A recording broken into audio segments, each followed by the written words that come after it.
Entonces, con la presentación, la parte B de asistencia sanitaria basada en evidencia. Entonces, ¿cuáles serían los objetivos generales de la gestión sanitaria? Bueno, el primero, conseguir que el sistema sea efectivo, eficiente y de calidad. Obviamente ustedes ahora ya investigaron qué es la diferencia entre ser efectivo y eficiente. Efectivo, básicamente podríamos resumir lo que es la capacidad que tiene una gestión en alcanzar los objetivos o las metas, independientemente de su costo y de su tiempo y de la complejidad que haya utilizado para alcanzarlos. Eficiente es alcanzar esas mismas metas al más bajo costo en el menor tiempo posible y razonable. Y la calidad básicamente va a estar evaluada por los prestadores del servicio y en cuanto a su formación, en cuanto a su capacidad que tienen de implementación de los análisis, los diagnósticos, los planes, los proyectos, las evaluaciones de las intervenciones, pero también en cuanto a la satisfacción del usuario. En esos dos aspectos es importante remarcar que la calidad puede medirse. Luego, el otro objetivo general de la gestión sanitaria es los centros sanitarios deben ser más democráticos y humanos. Es decir, debe haber un trato cálido, un trato pronto, un trato eficaz y que sea sobre todo democrático, es decir, que pues el propio usuario tenga la posibilidad de cuestionar el servicio y de exigir y procurar mejor atención. Esto habla de la parte participativa en la toma de decisiones y en la formulación de políticas a lo interno de la gerencia y la institución, y también en la parte de transparencia, que es muy importante, la parte de transparencia.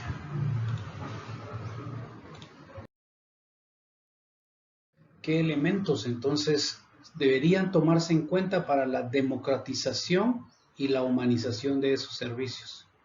Bueno, a nivel político, priorizar las acciones y los recursos, más que tener instituciones con macrocefalia, es decir, con tanta gente contratada para tantos puestos que no se sabe realmente qué hace cada uno, oficinas grandes, llenas de personal que no se sabe qué parte desarrollan dentro de los procesos. Esto de alguna manera debería de priorizar qué acciones se van a hacer y cómo se van a invertir esos recursos.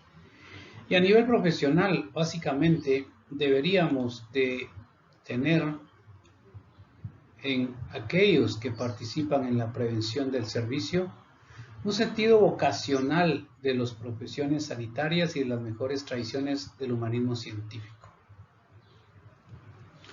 Aquí viene un poco la reflexión sobre lo que estamos pasando con COVID. Sus compañeros que estuvieron ya en los hospitales cuando empezó la amenaza de COVID y empezaron a ver ya todos los movimientos, empezaron a solicitar que la universidad los protegiera, que los sacara del hospital de sus prácticas. Esto generó una reflexión de entonces no nos estamos preparando como médicos para convivir con la infección, para convivir con esos riesgos profesionales que implica la profesión de ser médico, que es más que una profesión, una vocación, un apostolado, un servicio al dolor, a la necesidad de las personas. Yo recuerdo mucho antes, cuando trabajaba en el nivel central, Mariano Galvez, con mis alumnos les hacía de primer ingreso una pregunta y guardaba el pequeño ensayo de media página que pedía o una página máximo, con la idea de que cuando ellos se graduaran, si yo estaba todavía, podérselos enviar nuevamente. Y quizás no lo he hecho con ustedes de manera escrita, pero sí creo que en algunos momentos he preguntado, ¿por qué decidiste estudiar medicina? De alguna manera en la entrevista de ingreso, se recuerdan a los que tuve la oportunidad de entrevistarlos, hago esta pregunta porque me da el contexto y la verdadera vocación que pueda haber en cada uno de ustedes para ser médicos.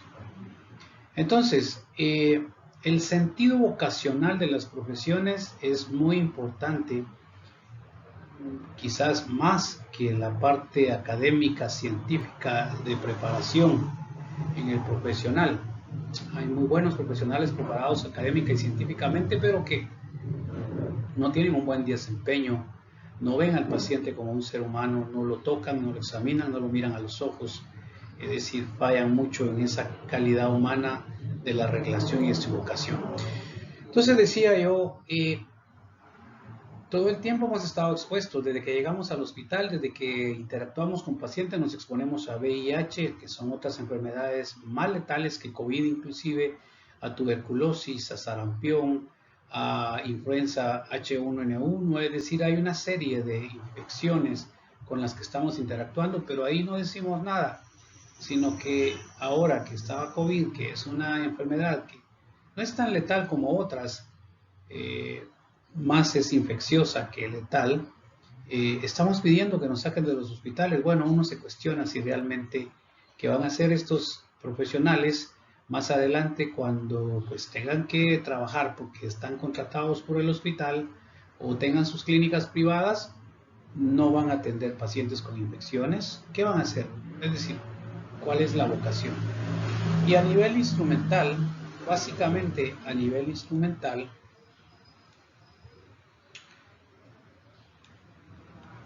los elementos para la democratización y la humanización deberían incluir ser progresivo en el manejo de diversos conceptos, técnicas y habilidades necesarias. Ser progresivo, imagínense, qué interesante esto, porque acabo de ver algunos resultados preliminares de la encuesta que se les envió a ustedes sobre qué opinan acerca de la metodología virtual para esta diapositiva. Voy a regresarla, espero que me pueda regresar acá. Siempre me hace esto. Y bueno, vamos a avanzar. ¿Qué enfoques entonces tenemos diferenciados de la medicina basada en evidencia y la asistencia sanitaria basada en evidencia? Primero, la parte, digamos, en común, el denominador común es que ambas tienen la evidencia como el pilar más importante de su propuesta.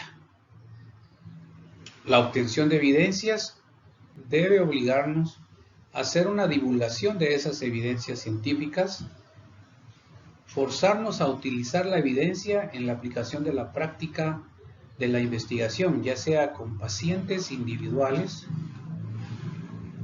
o con grupos de población.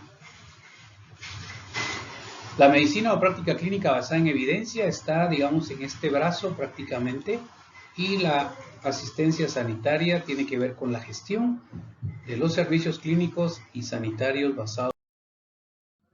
Entonces, la asistencia sanitaria basada en evidencia tiene algunos fallos como el punto central de observación y de cuestionamiento. Habla de que esos fallos en la calidad de la asistencia pueden estar dados por factores externos o por factores individuales. Veamos cada uno de estos. Los factores externos se refieren básicamente a los aspectos culturales.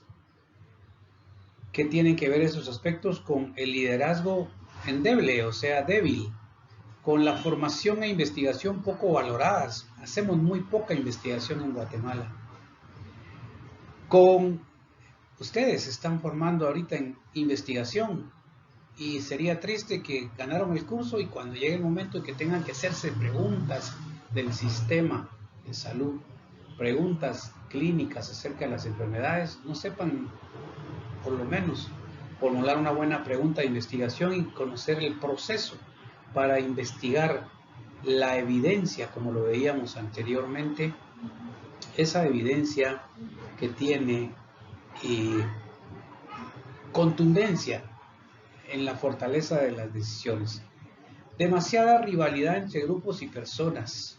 Esto es algo, no sé si la palabra sincrético podría ser adecuada acá, pero es una característica de nuestra población. Somos muy belicosos, somos muy individualistas y queremos imponer nuestras posiciones sin escuchar y razonar y argumentar en contra o a favor de otras que no piensen igual como nosotros. Es un factor cultural, es un factor externo que tiene que ver con esos fallos en la calidad de asistencia que la medicina basada en evidencia o la asistencia sanitaria basada en evidencia puede retomar. Y por último, los factores organizativos, estrategias poco coherentes, sistemas de gestión débiles, sistemas de comunicación insuficientes, infraestructura dispersa, no hay una articulación adecuada de los niveles de atención. Los puestos de salud refieren a los centros de salud, los centros de salud a los hospitales, pero no se atiende esa referencia y no hay una contrarreferencia efectiva de regreso hacia las unidades para decir qué hicieron, qué no hicieron y qué se debe seguir haciendo con ese paciente que fue referido. La falta de habilidades, trabajo en equipo poco efectivo y la actitud y motivación escasas es otro de los factores individuales que tienen que ver con la organización de los servicios de salud y los fallos que puedan detectarse en él. ¿Qué éxitos podríamos considerar para garantizar que hay éxito en la gestión clínica? Profesionales bien entrenados, con habilidades correctas y complementarias, actuando en un entorno estable, una infraestructura bien desarrollada para dar apoyo a la práctica, sistemas o programas sólidos de gestión de los procesos clínicos, buen liderazgo a todos los niveles y cultura abierta de aprendizaje, mecanismos integrados de mejora de calidad, estrategias de calidad acorde con los objetivos organizacionales. Imagínense, qué lindo si todo esto realmente en la práctica se encontrara que se está implementando, que se está cumpliendo y que se está prácticamente haciendo día con día en cada una de las unidades de atención. Entonces, veamos lo que este autor ha denominado como anatomía funcional de la medicina basada en evidencia. Hay una pregunta, una necesidad de conocimiento concreto. Esto debería permitirnos formular buenas preguntas, hacer una buena búsqueda de las respuestas, aplicar la información encontrada, continuar con la práctica clínica y evaluar si hemos sido mejores después de todo este proceso que antes de iniciarlo.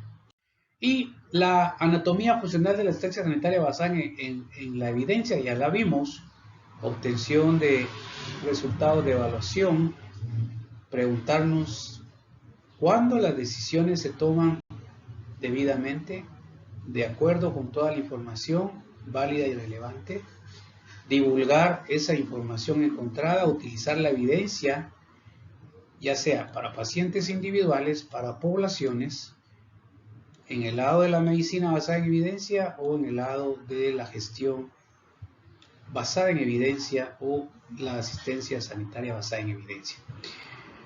Bueno, mis estimados alumnos, hemos llegado al final de este